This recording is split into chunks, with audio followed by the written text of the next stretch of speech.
हम समझे कि सिर्फ उधरे बीमारी है, नेपाले साइड में बीमारी, ये बीमारी इधर भी है। थपाची थपाची तो अल्लाह हमारे बच्चे। अच्छा ये बताओ मेरे बच्चों, ये बताओ शराब पीना क्या है? हराम है। जुआ खेलना, ज़िना करना, कुत्ता का गोश्त खाना, और जहेज लेना, बोला आने दो।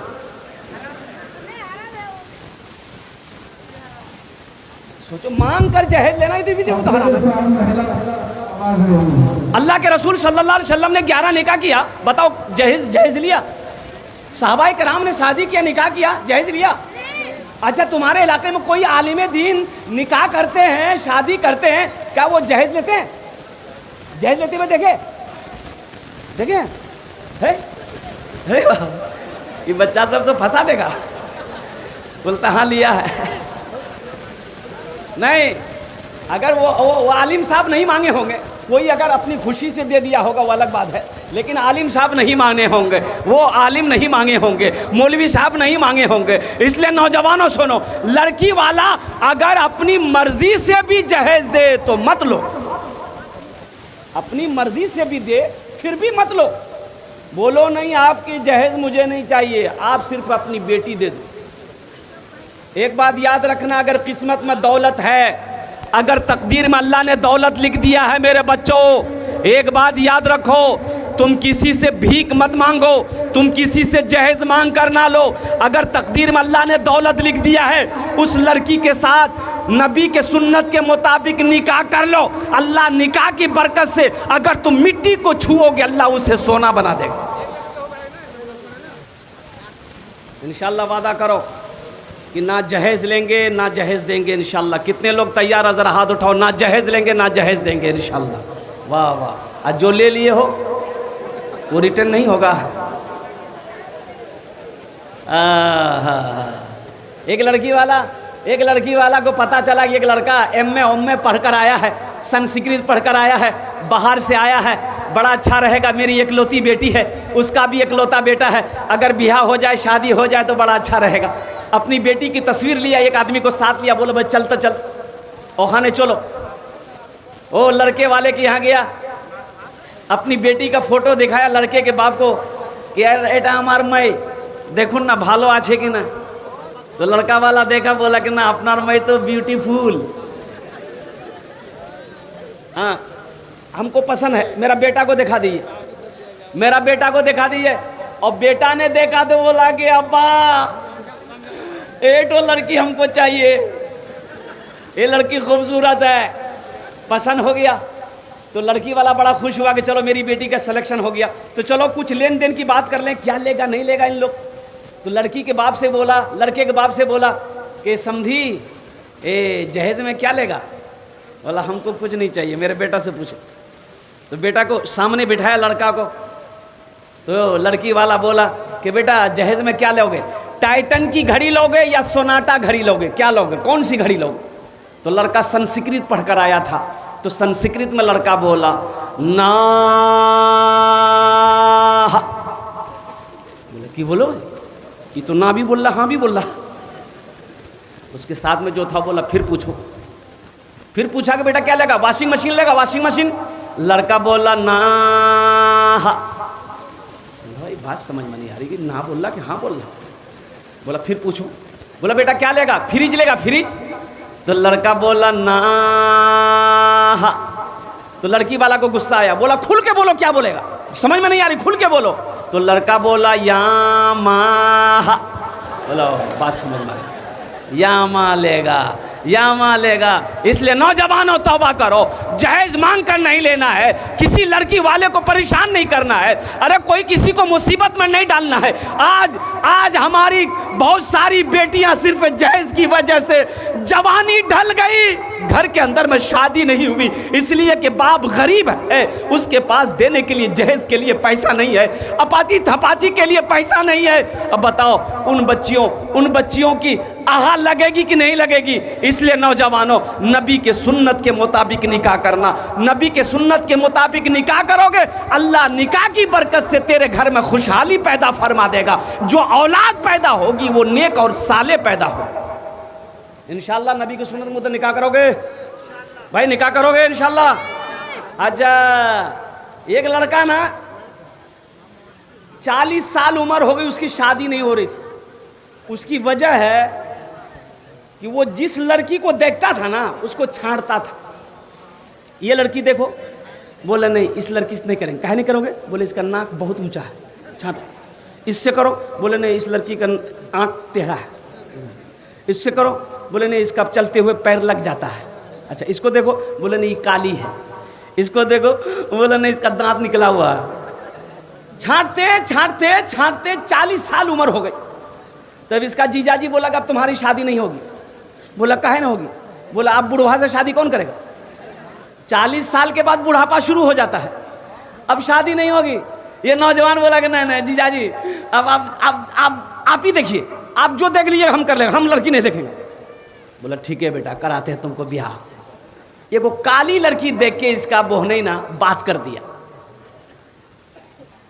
बातचीत फाइनल हो गई, बारात गई, निकाह करके बीवी को ले आया। अब रात में जब कमरे में गया बीवी के पास, तो बेचारी घूंघट उठा के जो सलाम की नहीं, लड़का वहीं बेहोश हो गया।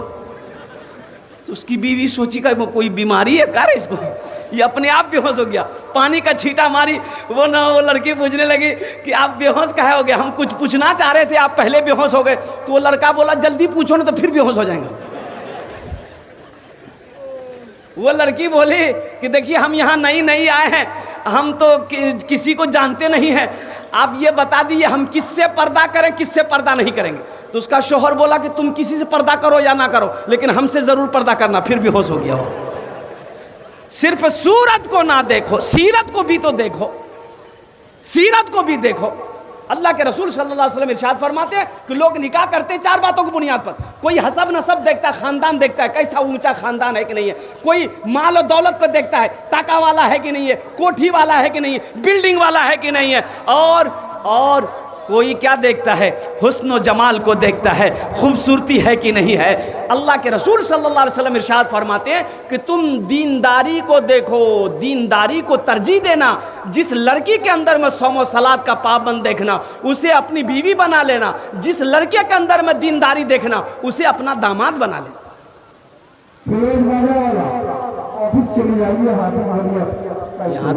यहाँ तो आलम यह है, यहाँ तो आलम यह है। हम लोग लड़का देखने जाते हैं, सिलेक्शन करते हैं, बोले नहीं लड़का बहुत हीरो है, नहीं लड़का हीरो है, हाँ हीरो है, खड़ा होकर पेशाब करता है, लड़का हीरो है। तो जब जो खड़ा होकर पेशाब करता वो हीरो हो गया, तो जितना गधा लोग खड़ा होकर पेशाब करता तो गधा लोग भी हीरो हो गया। भाई सोमो सलाद देखो, अभी तो ये पैंट निकली है, हमारा बच्चा लोग पहना है, ये देखिए ये पैंट सामने है। इस पैंट का नाम है जीन्स पैंट। तौबा करो, अल्लाह माफ करे इस पैंट से। ये पैंट पहन के सही से बैठ नहीं पाता बच्चा मेरा। ये नौजवान लोग नहीं बैठ, अगर पेशाब लग जाए मुसीबतें है उसके लिए। पहली बात तो सही से बैठ नहीं पाता, पेशाब करने के लिए चुकू मार के बैठता है, ऐसे कुकरू को बैठता। आधा पेशाब जमीन में गिरता है और आधा पेशाब रुक जाता है। जब ये खड़ा होता है चैन लगाता है, आधा पेशाब पेंटे में हो जाता है। बोलो बात सही कि गलत है? बोलो बताओ, तुम पाक कैसे रहोगे? हम तो वही कहते हैं, ये फिल्मिस्तान का ये लोग नकल कर रहा है। ये नक्काली हमारा बच्चा फिल्म के हीरो नचनिया लोगों को देखकर कर रहा है। एक ज़माना था पहले हीरो लोग ढीला ढाला पैंट पहनता था, है ना? वो इतना बड़का मोरी था कि उसमें एक आदमी घुस जाता। वो ढीला पहना, ये भी ढीला पहना। अच्छा वो टाइट किया, ये भी टाइट किया। अभी तो फटा पैंट है, फटा पैंट है कि नहीं? एक नौजवान को देखे, यहाँ फट्टा, यहाँ फट्टा, यहाँ फट्टा, पीछो फट्टा था। कुर्बान जाओ नौजवानों, हम तो कहते हैं नक्काली कर रहा है ये हीरो लोगों का। तो वो ढीला पहना, ये भी ढीला किया। वो टाइट किया, ये भी टाइट किया। वो फाड़ा, ये भी फाड़ा। अब डर है कि कहीं वो ना खोल दे, ये भी खोल देगा। बोले झमेले खत्म हो गए। तौबा करो नौजवानों, अगर नक्काली करनी है हजरत अबू बकर सिद्दीक की करो, हजरत उमर बिन खत्ताब की करो, हजरत उस्मान गनी की करो, हजरत अली की करो, और कुर्बान जाओ अल्लाह के नबी जनाब मोहम्मदुर रसूलुल्लाह सल्लल्लाहु अलैहि वसल्लम से बढ़कर कोई आइडियल है? अल्लाह के रसूल की नकल करो, अल्लाह के रसूल को अपनी ज़िंदगी का आइडियल बनाओ, अपनी ज़िंदगी का हीरो अगर किसी को बनाना है अल्लाह के रसूल जनाब मोहम्मदुर रसूलुल्लाह सल्लल्लाहु अलैहि वसल्लम की ज़ात को बनाओ, तो ये दुनिया भी अच्छी गुजर जाएगी, आखिरत भी संवर जाएगी। इंशाअल्लाह नबी के सुन्नत के मुताबिक ज़िंदगी गुजारोगे नौजवानों, हाथ उठाओ, इंशाअल्लाह वादा करो नबी के सुन्नत के मुताबिक। वाह वाह। अच्छा, दाढ़ी दाढ़ी दाढ़ी रखना क्या है? सुन्नत है। अच्छा, ये एक चीज़ें बताओ नौजवानों, दाढ़ी किसको निकलती है? औरत को निकलती है या मर्द को निकलती है? मर्द को। आज जो छिला दे, बोलो बोलो। लेकिन ये दाढ़ी भी बड़ी जिद्दी है, ये दाढ़ी भी बड़ी जिद्दी है। जब भी निकलती है मर्द के चेहरे पे ही निकलती है, औरत के चेहरे पे कभी दाढ़ी देखा? लेकिन ये बुधवा को देखिए, जैसे ही दाढ़ी निकलेगा नाई की दुकान में चला जाएगा, नाई को बोलेगा ना छिलो दाढ़ी, कहती है नहीं नहीं नहीं, नहीं हमको मत छिलो, तुम मर्द हो। ये बोलता नहीं हम मर्द नहीं, हम वो। नौजवानों, नबी की सुन्नत से अपने चेहरे को सजाओ मेरे बच्चों। अरे मोमिन की शान वो होनी चाहिए, मोमिन की शान वो होनी चाहिए जिस गली से मोमिन गुजर जाए, मुसलमान गुजर जाए, उसकी खुशबू बता दे कि इधर से कोई मुसलमान गुजरा। मोमिन की ये शान होना चाहिए। इसलिए मेरे बच्चों, अपनी ज़िंदगी के अंदर में, अपनी ज़िंदगी के अंदर में दीन लाओ, अपनी ज़िंदगी के अंदर में। अच्छा, इंशाल्लाह ये तो पैगाम मेरा हो गया है। बस नमाज के लिए एक पैगाम है, नमाज किसी भी हालत में माफ़ नहीं है। नमाज जब तक होशो हवास में हो, वक्त नमाज का हो गया है, उस वक्त भी तेरे ऊपर नमाज फ़र्ज़ है। नमाज किसी भी हालत में माफ़ नहीं है। हाँ, नमाज माफ़ है। कब माफ़ है? दो किस्म के लोगों पर नमाज माफ है। दो किस्म के लोगों पर नमाज, किसके ऊपर? पागल के ऊपर नमाज माफ है। पागल के ऊपर में वो जब तक उसका मेंटल डिस्टर्ब है, जब दिमागे नहीं है तो नमाज कैसे पढ़ेगा? अब किधर रुक कर पढ़ेगा? उसको मेंटल है ही नहीं। तो जब तक वो अच्छा ना हो जाए नमाज माफ है। और दूसरा वो आदमी जो मर गया, भाई मुर्दा पर नमाज है? अरे बोलो, मुर्दा पर नमाज है? मुर्दा पर नमाज माफ है, मरने के बाद नमाज नहीं है, नमाज माफ है। अब जो नमाज नहीं पढ़ते हो, समझ लो ये कौन कैटेगरी में हो तुम? दोनों में से कौन कैटेगरी में हो? पागल हो? इसलिए मेरे बच्चों, मेरे नौजवानों, इंशाअल्लाह वादा करो कि हम सब इंशाअल्लाह पांचों वक्त, जो बच्चा मेरा नौजवान आज तक मस्जिदों से दूर थे, सजदों से दूर थे, एक वादा करो कि हाँ हमसे गलती हुई है, हमसे भूल हुई है, हम नमाज से गफलत बरत रहे थे, हम नमाज से दूर थे, मस्जिदों से दूर थे। इंशाअल्लाह इस जलसे के बाद एक पैगाम लेकर उठो मेरे बच्चों कि इंशाअल्लाह हम पाबंदी के साथ पांचों वक्त की नमाज पढ़ेंगे इंशाअल्लाह। कितने लोग तैयार? जरा हाथ उठाओ, हम दुआ करेंगे इंशाअल्लाह। वाह वाह। अल्लाह, हमारा ये सारा बच्चा नौजवान, अल्लाह हाथों को उठाना मेरा काम था, उठवाना मेरा काम था, इनके दिलों को बदलना तेरा काम। अल्लाह इन बच्चों के दिलों को बदल दे, हमारे बच्चों के सीनों को बदल दे, अल्लाह इनकी नीयतों को बदल दे, अल्लाह इनको पक्का सच्चा नमाजी बना दे। आमीन बोले दो। ऐसा वैसा नमाजी नहीं। एक आदमी दिल्ली से आ रहा था, सीमांचल गाड़ी पकड़नी थी, कटिहार आना था, टिकट है नहीं, सोचा काउंटर में टिकट लेंगे, ट्रेन में चढ़ जाएंगे। लेकिन काउंटर में आया तो बहुत भीड़, इतनी भीड़ थी कि सोचा अगर टिकट लेते हैं तो गाड़ी छूट जाएगी, फिर 24 घंटा बाद हमको गाड़ी मिलेगी। तो टिकट नहीं बनाया, बगैर टिकट का ट्रेन में चढ़ गया कि टीटी आएगा ना तो फैसला कर लेंगे। आदमी था बिहार का, बड़ा चालाक आदमी था। ट्रेन खुल गई, थोड़ी देर के बाद देखा टीटी आ रहा है, बैग खोला, चादर निकाला, ट्रेन में बिछाया, नियत बहाना अल्लाहु अकबर। टीटी आके बगल में खड़ा हो गया कि सलाम फेरेगा, टिकट लेंगे। आई सलाम फेर के क्या कनखी मार के देख लिया कि टीटी खड़ा है, सलाम फेरा, फिर नियत बांध लिया अल्लाहु अकबर। टीटी को ये मौके नहीं देता था बोलने का। टीटी भी बड़ा जिद्दी था, पलथी मार के बैठ गया, बोला पढ़ो तुम कितनी नमाज पढ़ते हो। हमको आइडिया लग गया कि तुम्हारे पास टिकट नहीं है, हम जब तक टिकट लेगा नहीं हिलेगा नहीं यहाँ से। तो ये भी बिहार का था, दिले दिल सोचा कि तुम भागोगे कैसे, हमको पता ना है।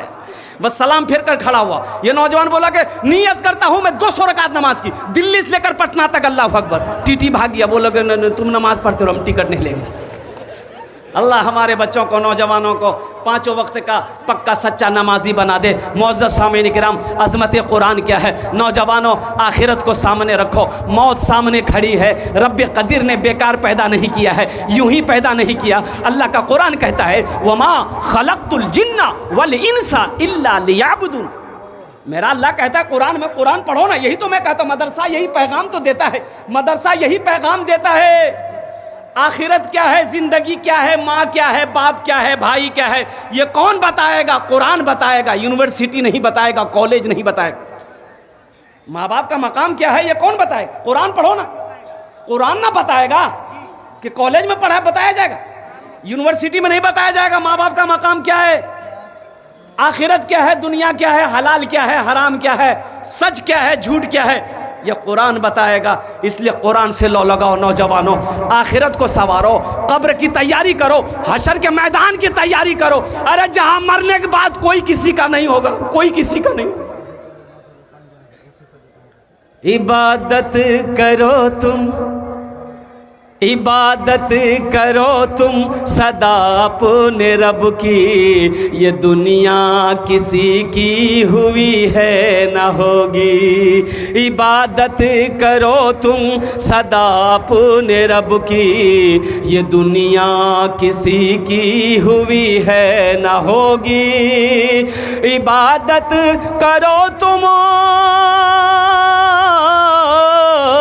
इबादत करो तुम सदा अपने रब की, ये दुनिया किसी की हुई है न होगी। यहाँ पर किसी की बनी ना बनेगी, मिलेगी तो 2 गज ज़मी ही मिलेगी। यहाँ पर किसी की बनी ना बनेगी, मिलेगी तो 2 गज ज़मी ही मिलेगी।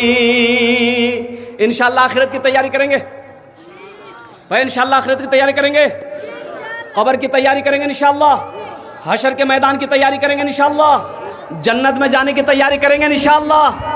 ताओ एक अमल है जन्नत में जाने वाला अमल, जिसको कहते हैं सदका जारिया।